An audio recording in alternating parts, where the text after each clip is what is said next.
Dans l'épisode précédent, on a constaté que lorsqu'on souhaite envoyer un email à un utilisateur qui est abonné à un article, il y a cette latence. En fait, dès que Laravel envoie un email, il y a un petit délai de traitement au niveau du serveur avant que l'email soit envoyé. Et ça peut être vraiment très lourd pour l'utilisateur qui est en train de commenter un article. Là, j'ai reçu une email et aujourd'hui, nous allons voir comment mettre en place un système de file d'attente afin d'éviter que l'utilisateur puisse attendre avant que son commentaire soit posté. Et pour cela, nous allons utiliser Laravel Horizon. Alors, Laravel Horizon est une interface web qui permet de gérer en temps réel les files d'attente. On voit aussi également les erreurs. On voit aussi si un email a bien été envoyé avec succès. Mais malheureusement, Laravel Horizon nécessite Redis installé dans sa machine. En local, il n'y a pas de souci. Mais en production, malheureusement, il faut avoir minimum un serveur VPS ou bien un serveur dédié. Si tu utilises un serveur mutualisé, cela ne fonctionnera pas. Après, si tu es intéressé à utiliser un serveur VPS plus tard, je te conseille par exemple un serveur cloud comme DigitalOcean. DigitalOcean, c'est un peu comme le Free Mobile pour le marché du mobile. En fait, c'est celui qui a révolutionné les prix des VPS. À l'époque, les VPS, ça coûtait extrêmement cher, à partir de 40 ou 50 euros par mois. Grâce à DigitalOcean, les prix ont vraiment chuté de 5 dollars par mois. Si je vais dans les tarifs, ici, ça commence à partir de 5 dollars. Après, il y a beaucoup qui l'ont suivi derrière, comme Amazon. Il y a aussi Voutre, que j'aime énormément. Malheureusement, avec DigitalOcean, on ne peut pas envoyer des emails avec l'API Gmail, l'API de Google.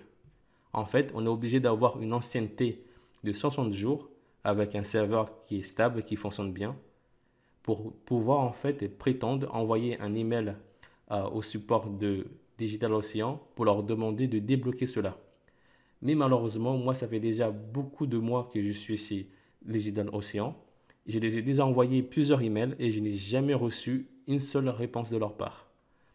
Du coup, je me suis basculé vers Voutre, qui est vraiment pas mal du tout, sachant que leur prix est vraiment moins cher par rapport à DigitalOcean.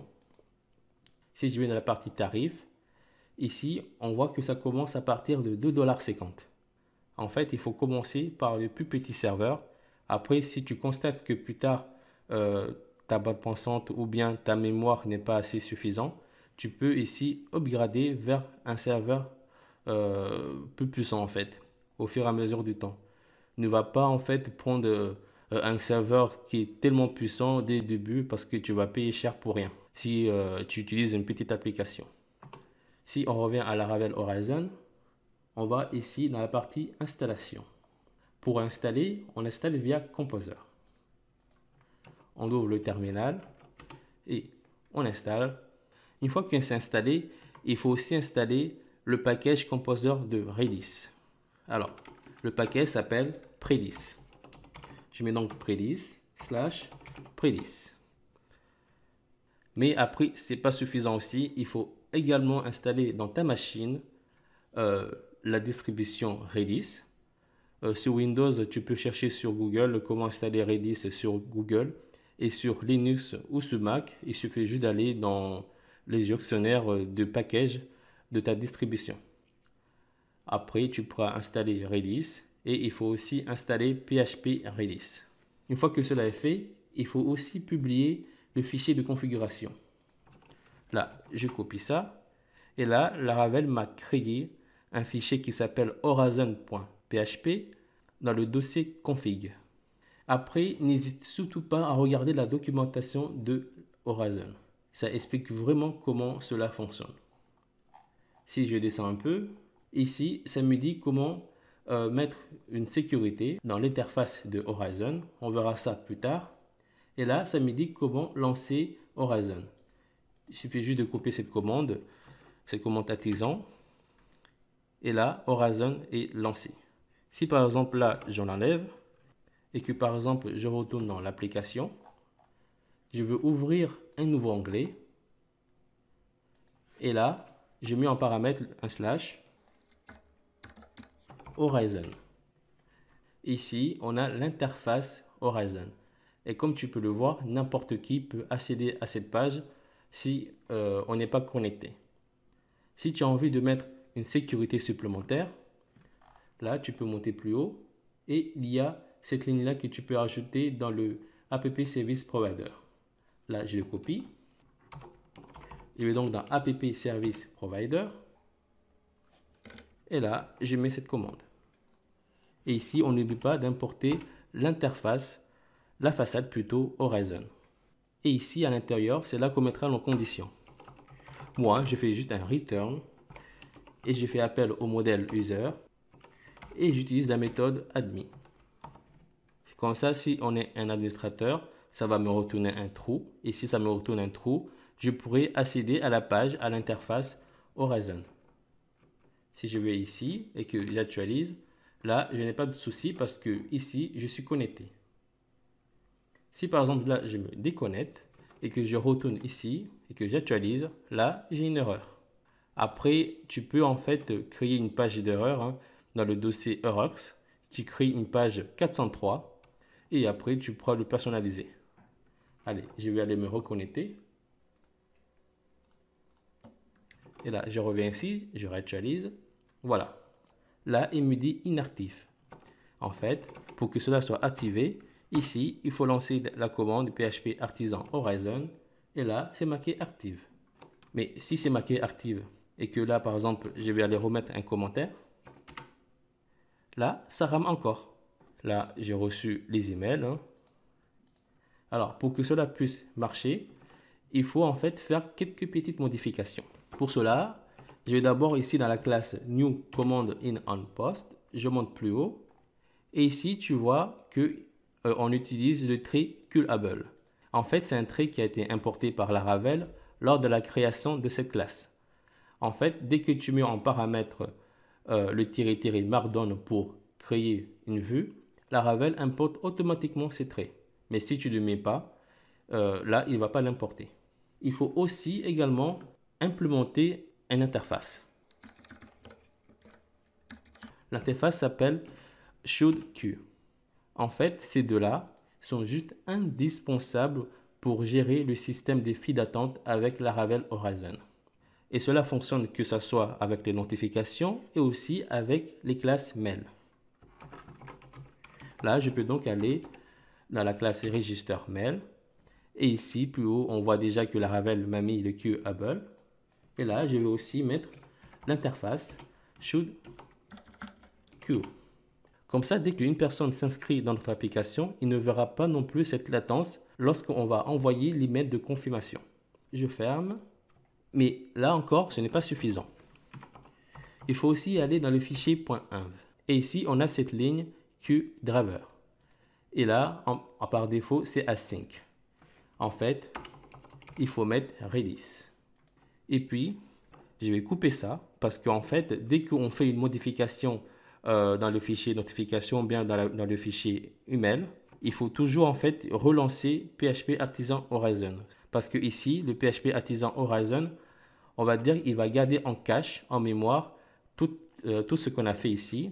Mais dès qu'on fait une modification, il ne va pas le prendre en compte. Pour que cela puisse le prendre en compte, il faut couper et relancer PHP Artisan Horizon. Alors, là, c'est bon. On va essayer pour voir si tout fonctionne bien. Je mets un commentaire et là, j'envoie. Ah, ici, le commentaire a directement été posté. Et si je viens ici, là, il me dit 1. Et si je vais dans Recent Job, et là, on voit que l'email n'a toujours pas été posté. Ici, on voit le statut, il est en pause. Et si je vais ici, je n'ai pas reçu d'email. C'est bizarre. Et si j'ouvre le terminal, je vois absolument rien. Je vais recouper et je vais relancer pour voir si ce n'est pas un bug. Je mets un commentaire, j'envoie. Et si je regarde, ok, très bien. Je reviens ici. Ah, là, ça a très bien marché. En fait, c'était peut-être un bug. Qui sait? Et si je reviens ici, là, l'email a bien été envoyé. Après, ce que tu peux également faire, c'est d'aller dans les fichiers de configuration d'Horizon. Ici, c'est horizon.php qui se trouve dans le dossier config. Là, si je descends en bas, Ici, on a deux provisors.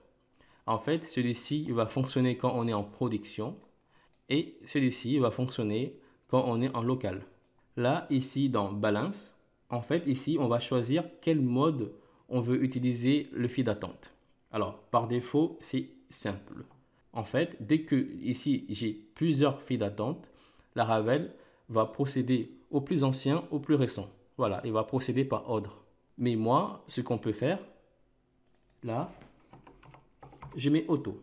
En fait, ici, le auto veut dire que Laravel va gérer le système des files d'attente automatiquement, de manière intelligente. Au lieu d'envoyer des emails par ordre, comme dans le cas classique, ici, en fait, il va en fait, genre découper. Si je vais dans le dashboard, là, on a le fil d'attente qui s'appelle default. Default qu'on retrouve ici. On peut aussi rajouter d'autres files d'attente.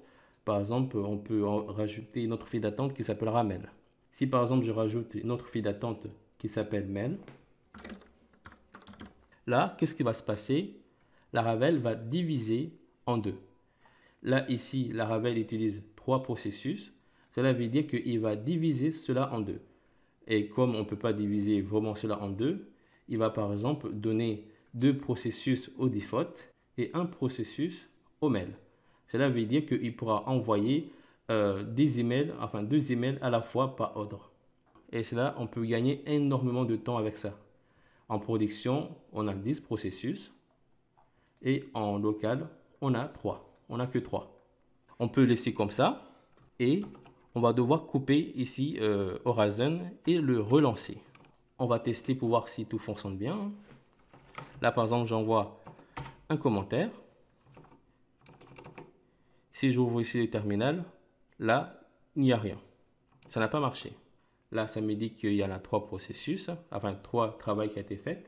Et ici, on ne voit rien. Je vais encore le recouper. C'est peut-être un bug en fait. Voilà, je le relance. Je renvoie un commentaire. Et là, je regarde. Ah, voilà, là, ça remarche. Ici, ça me dit que ça a pris 1 seconde 16 pour envoyer un email. Là, on a reçu l'email. Très bien. Voilà, notre système de files d'attente fonctionne très bien. Alors ici, la commande PHP Artisan Horizon fonctionne très bien en local. Dès qu'on a envie d'envoyer un email avec le système de files d'attente, il suffit juste de lancer la commande PHP Artisan Horizon et là, c'est bon. Mais en production, cela ne marchera pas. Si par exemple, on se connecte via SSH en production et qu'on lance la commande PHP Artisan Horizon, cela va fonctionner. Mais dès qu'on ferme le terminal, ça va couper ici le PHP Artisan Horizon. Cela voudrait dire qu'on ne pourra pas envoyer des emails via le système de files d'attente.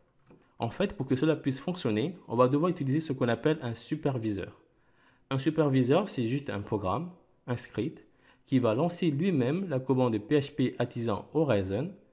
Et comme ça, on pourra gérer les systèmes de files d'attente et envoyer des emails tranquillement.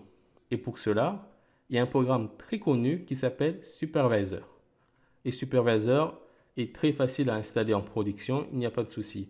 On verra plus tard comment utiliser Supervisor en production pour gérer automatiquement le système des files d'attente. Mais pour l'instant, dès qu'on est en local, il suffit juste de lancer la commande PHP Artisan Horizon et là, c'est bon.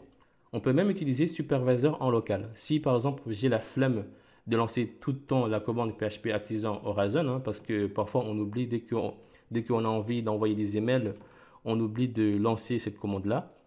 On peut installer aussi Supervisor en local et lui aussi, il va automatiquement gérer la commande PHP Artisan Horizon. Dès qu'on redémarre l'ordinateur, Supervisor va être démarré automatiquement et il va lancer automatiquement la commande PHP Artisan Horizon. Mais ça, on verra ça plus tard.